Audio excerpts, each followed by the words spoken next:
The civilization of the Xenos race known as the Tau is divided into a system of 5 separate castes.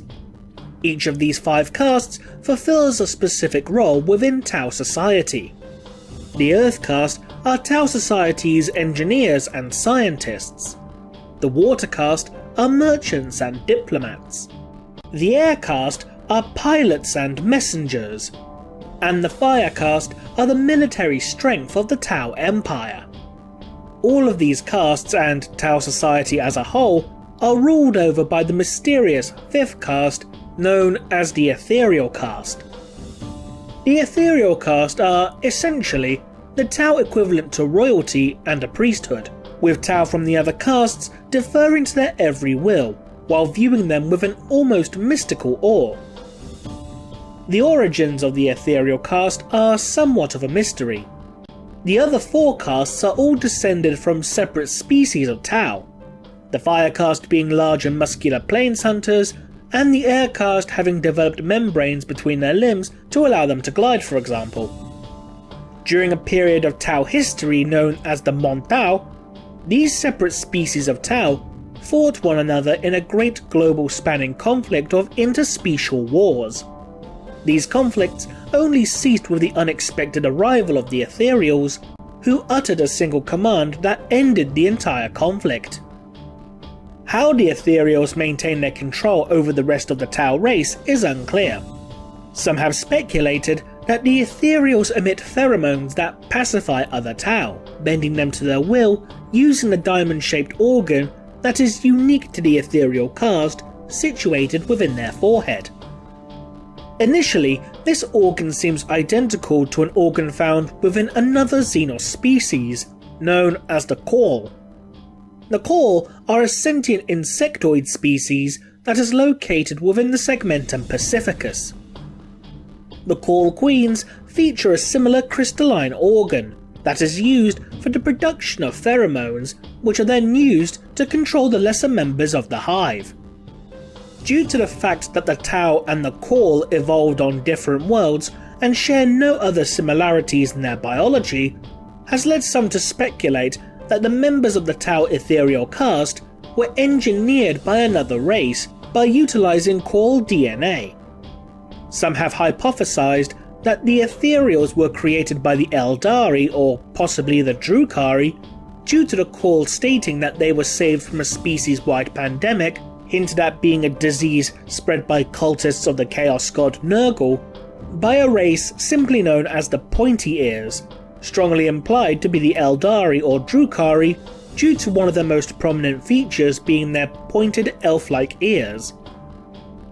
As payment, these Pointy Ears requested the egg of a Quill queen in order to make an uncorroded swarm, presumably a race resistant to disease or the corrupting effect of chaos. The Quill refused, but through treachery, the Pointy Ears managed to steal the queen's egg and then flee. Since the Tau themselves have an extremely weak presence within the warp, this would initially help support the theory that they were designed to combat against the forces of chaos. The problem with this is that the Ethereal Caste appeared over 1000 standard years prior to the Pointy Ears' acquisition of the Quill Queen. The Tau Ethereals first appeared in M36, while the Quill incident with the Pointy Ears took place in M37. Now, while one could explain this as due to the unpredictability of warp travel, which can send people both forward and backwards in time, it's important to note that neither the Eldari or Drukari will utilize warp travel, and in fact will even try to avoid standard void travel if possible. Instead, the Eldari and the Drukari rely on vast subspace networks, known as the Webway, as an alternative.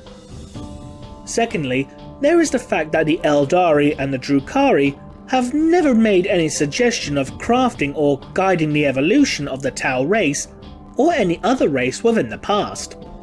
There is also the fact that the book Deathwatch Mark of the Xenos states that Imperial studies upon the crystalline organ within the forehead of Tau Ethereals show no sign of any biological function whatsoever. so either the Ethereal studied suffered from some sort of genetic defect, resulting in the organ as having atrophied due to lack of use, or was simply an evolutionary relic, or alternatively, the way the Ethereal Caste controls the Tau is more esoteric in nature. It seems more likely that the Ethereals use a form of mental manipulation and pacification that is not biologically induced through the use of pheromones, but rather through the use of warp-based powers. Now, while the Tau themselves have souls that register only a minute presence within the warp, there are those Tau whose souls burn even brighter within it. Tau who perform the ritual of Talasera, essentially an equivalent of marriage within Tau society, are noted to have souls that burn brighter within the warp than the souls of other Tau. And on top of this, the souls of the Ethereal Caste burn even brighter still. Generally, individuals within a particular race whose souls shine brighter within the warp than other members of their species tends to denote those who are psychic in nature. This possibility of a psychic link is implied more within the novel Farsight: Crisis of Faith, where during a seating of the Elemental Council, which featured representatives of each caste, as well as representatives of the other Tau-allied species within the Tau Empire, the members of the Ethereal Caste that were present seemed to share a psychic connection with one another, moving and expressing their emotions in disturbing synchronicity. Another incident that seems to indicate the Ethereal's method of control being psychic in nature was shortly after one of these elemental councils to discuss the upcoming Damocles Crusade. During the events of the council, the water caste Pomalkeor spoke out as to how the Ethereal Caste wished for Commander Farsight's death, much to the shock of everyone present. Pomalkeor and the other representative of the water caste present, Wellclaim, were ordered to the Ethereal Anvar's chambers shortly after, although only Wellclaim did so. Anvar then ordered Wellclaim to commit suicide, with Wellclaim doing so without hesitation. The passage describing this seems to suggest that while Wellclaim performed the task as ordered, she was terrified and possibly even psychically forced to do so. "Take out your bonding knife. Of course," said Wellclaim, reaching around to the ceremonial dagger she kept in a sheath at the base of her spine. She unclasped the lynx-skin sheath and unfurled the satin cummerbund that bounded around her waist, holding it forth for inspection. It was a truly beautiful example of its kind. She was always proud to show it off, and doubly so to an ethereal.